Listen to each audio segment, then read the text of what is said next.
Well, good afternoon, ladies and gentlemen. I think it honestly is only fitting that the mayor of the city of Springfield would make introductions before we begin. So I'm going to allow her to have the floor first. Thank you, Chief. Hello, everyone. Thank you for coming, and thank you for those of you tuning in. I know this is being live streamed.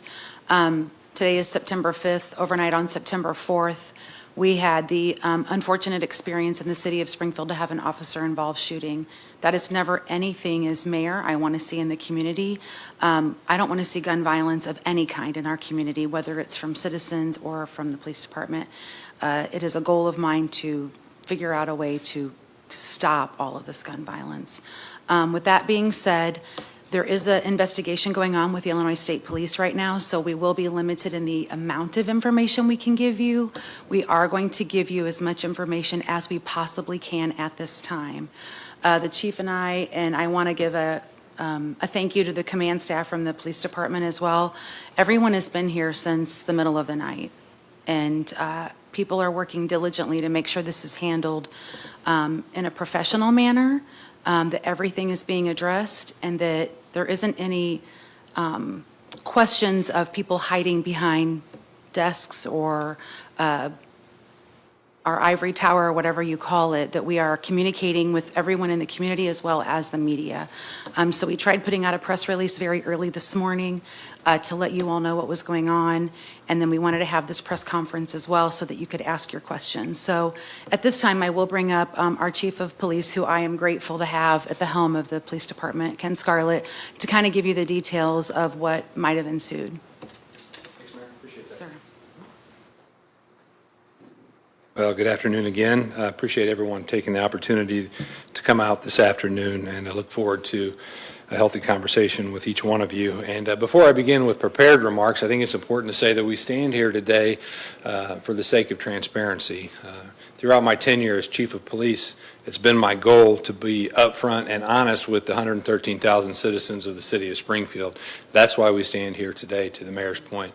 I'm not interested in hiding behind words on a piece of paper. I want you to hear from me directly as to what exactly transpired. And again, keep in mind, the Illinois State Police are conducting an independent and thorough investigation. A lot of the details pertaining to that investigation I cannot release. That will be up to them throughout the course of their investigation. You all have the press release, which does have a handful of information at your fingertips. I would begin by saying no officer, whether with the Springfield Police Department or any law enforcement agency, ever suits up to come to work with the mindset that they may be shot at or that they may have to use deadly force. That's the last thing on our minds as we prepare for work each day. Although we're trained to do that job, that's the last thing that our officers want to be involved in. And yet last night at approximately 11:30 p.m., in a matter of seconds, multiple officers were thrust into a situation where they were fired upon and forced to use deadly force. And so again, the mayor and I come before you this afternoon as a follow-up to the press release that was issued this morning. And the events that unfolded late last night represent a chaotic encounter in a compressed timeline with an armed individual who fired a handgun at officers as they attempted to take him in custody. This investigative stop was only initiated as a result of a previous investigation into a shots fired / shooting incident which occurred earlier in that evening on September 4th. In fact, officers responded to the 1600 block of South 16th at 5:41 p.m. last night in reference to a shots fired / shooting at an occupied residence. And through victim and witness statements, officers were able to positively identify the vehicle that was involved, as well as identify the shooting suspect. Additional research by Springfield police officers revealed a social media account that vividly displayed the suspect brandishing firearms. All of this information that was gathered was aired in an attempt to locate by Sangamon County Dispatch Center at approximately 8:52 last night. Utilizing technology at our fingertips to include the Flock LPR license plate reader system, officers located the vehicle in the area of 16th and Clear Lake at approximately 11:26 p.m. Officers in the area responded and located the vehicle now moving at Martin Luther King north of Kansas, and this investigative stop was conducted on the suspect vehicle as it pulled through the drive-thru of a local business in the 1100 block of South Martin Luther King. Officers approached and confirmed that 2 of the occupants of the vehicle matched the description of the suspect shooter and the potential driver of the suspect vehicle from the previous shots fired. The suspect was asked to exit the vehicle as part of the investigation into the shots fired, and he initially refused, but finally did comply. And as the suspect exited the vehicle, a very brief struggle ensued. The suspect evaded arrest and began to turn and flee. Simultaneously, he fired a gunshot directly in the vicinity of our officers on scene. At least 2 of those officers in close proximity, one of which immediately returned fire towards the suspect. The suspect was struck by gunfire and was bleeding from a leg and a wound to the back area. Officers immediately requested emergency medical service personnel, and within 26 seconds of the initial shots fired, began to provide critical life-saving care to treat the wounds. And while doing so, the officers also located the suspect's firearm, which he had in the waistband of his pants. Again, I think it's important to mention that we're here for the sake of transparency. And part of that is trust building and relationship building with our community. This morning and throughout the day, the Springfield Police Department command staff and members from the PBPA Unit Number 5 Union met with key stakeholders in our community, some of which are present today. These stakeholders included members with the NAACP, the Faith Coalition for the Common Good, Black Lives Matter Springfield, Springfield Coalition for Dismantling Racism, and the Community Health Roundtable. And I'm proud to say that we have those relationships because of ongoing dialogue. There are many videos that have begun to surface throughout the evening, and all will assist in piecing together the entire incident from start to finish. But it is important to know that these trusted members, key stakeholders of the community, have seen the footage and have had the incident explained to them in its entirety. And as soon as practical, more than likely when the state police investigation is completed, it's the mayor's intent and my intent to release the body-worn camera footage, because I believe it paints the entire picture of the incident from start to finish.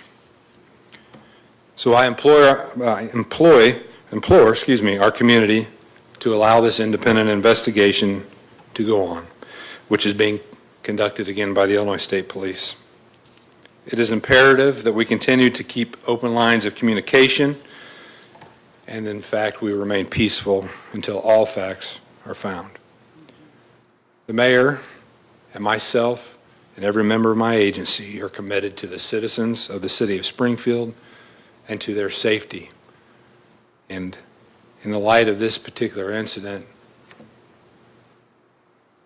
we will ensure that that safety goes on throughout our community. So that is my prepared remarks, and I believe we would be taking questions at this time. Yes, ma'am. I'm going to say a few things. I want to thank the Springfield Fire Department for their prompt response to the call from the Springfield Police Department for help to the individual in our community that's now in the hospital. So thank you, Chief Canny and Chief Taylor. Thank you.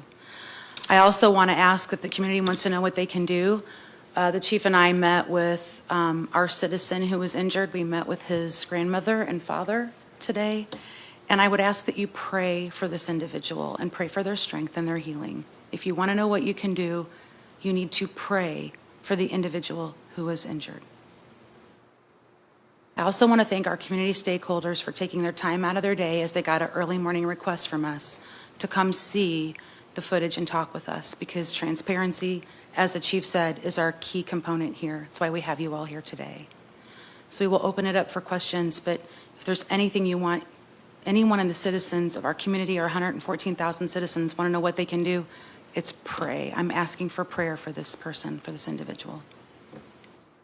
Are you running the questions, Haley, or?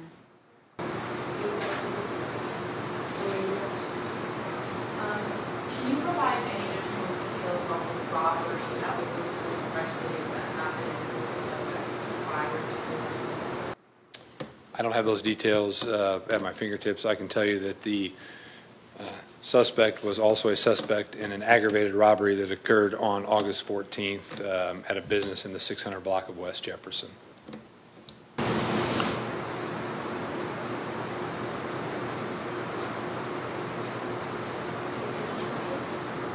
How many officers are?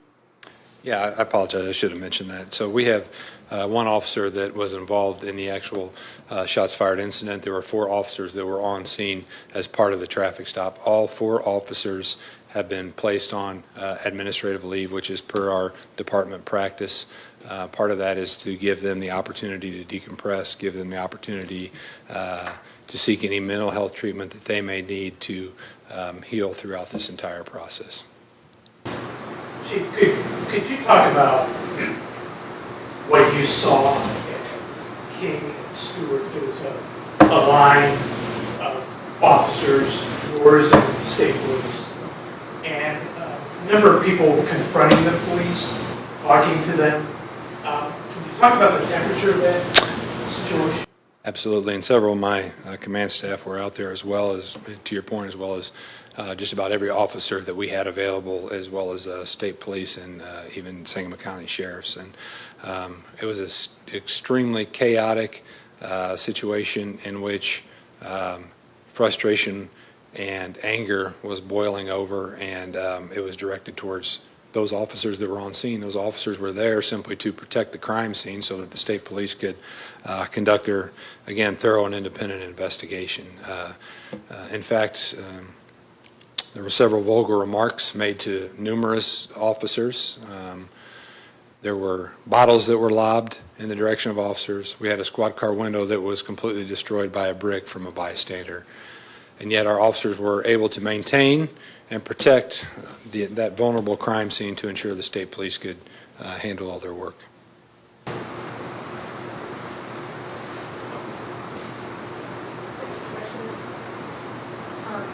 said there was a driver in the car as well as a passenger. Yes, ma'am. Excuse me. There were 2 occupants in the vehicle besides the individual suspect from the previous incident, so 3 occupants total in the vehicle. The other 2 individuals were detained and brought to the station where they were questioned for the initial shooting situation on 16th, as well as any information they could provide on the officer-involved shooting.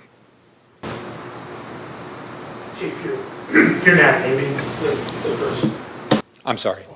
You're not naming the suspect. Not this time. It's a 19-year-old male.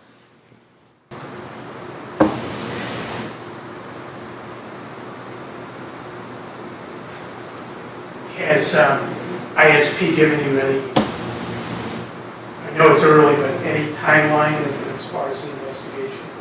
No, to your point, Stephen, it is early in the investigation. I know there's a lot of work yet to do for the state police. I've been assured that they will handle that as efficiently as possible. They need to be thorough in their investigation, and ultimately that investigative file will be turned over to the state's attorney's office.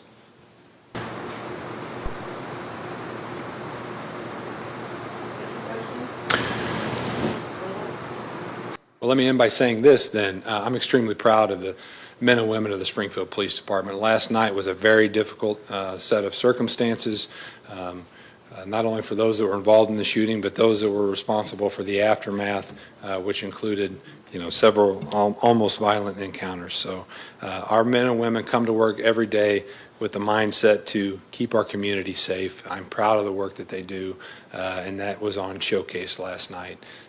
I just ask again that the community remain peaceful and that we work together through this tragic situation. We have one question. And Haley wants us to repeat her question. Really quickly, if you could give like the information you can kind of describe the interaction you had with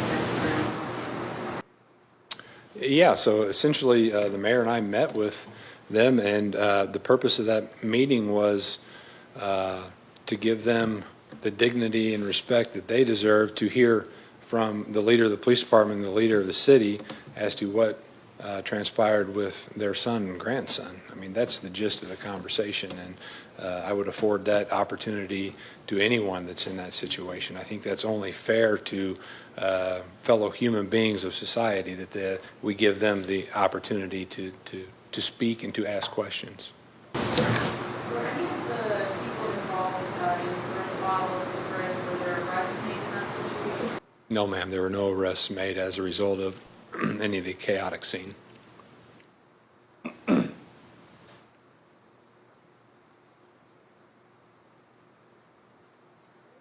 All for your time. Thanks for watching. Stick around by subscribing today and don't miss a single video.